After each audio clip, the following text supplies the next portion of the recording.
आज मैं आपको एक कहानी के माध्यम से बताऊंगा कि दया भाव भी व्यक्ति को सफल बनाने में बहुत मदद करती है। क्योंकि आप किसी की यदि दयापूर्वक मदद करेंगे तो वो आपको ढेरों आशीर्वाद देगा, जो आपके सफल होने में प्रारब्ध का कार्य करती है। तो आइए दोस्तों शुरू करते हैं। दोस्तों, ये कहानी है प्राचीन भारत की, जब भारत 16 महाजनपद में बटा था। 16 महाजनपद में एक जनपद था कौशल महाजनपद, जिसका साकेगढ़ से थोड़ा कम जमता था।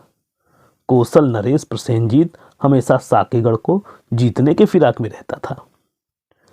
एक बार जब साकेगढ़ के मुखिया शुद्धोधन पुत्र के विवाह में व्यस्त थे, तभी प्रसेनजीत ने एक भेदिये को साकेगढ़ में भेद जानने के लिए भेजा। भेदिया साकेगढ़ में बड़ा जल्दी ही पकड़ा गया और उसे शुद्धोधन के सामने पेश किया गया। शुद्धोधन ने भेदिये को विवाह कर्म पूरा हो जाने के बाद 24 घंटे बाद लगभग फांसी की सजा सुना दी। ये सारी बातें सिद्धार्थ के सामने हो रही थी। विवाह कार्य संपन्न करने के बाद सिद्धार्थ भेदिये से मिलने कारागार पहुंचे। बुजुर्ग हो चले भेदिये से इस उम्र में इतना बड़ा खतरा मोल लेने का कारण जब सिद्धार्थ ने पूछा, तो भेदिये ने कहा कि उसकी बेटी की शादी के लिए पैसों की आवश्यकता थी, जिसके लिए उसने ऐसा काम किया।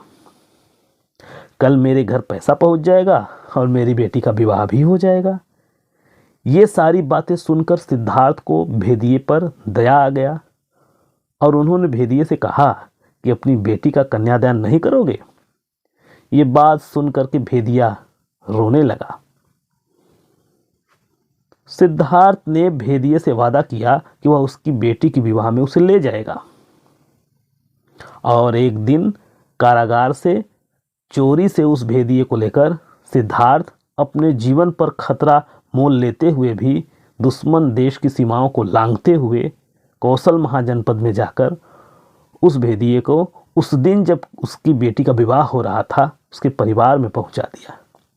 यह देखकर सारा परिवार बहुत खुश हुआ और सिद्धार्थ को ढेरों आशीर्वाद दिया। वही सिद्धार्थ अपने दया भाव के कारण इतिहास में चक्रवर्ती सम्राट बने।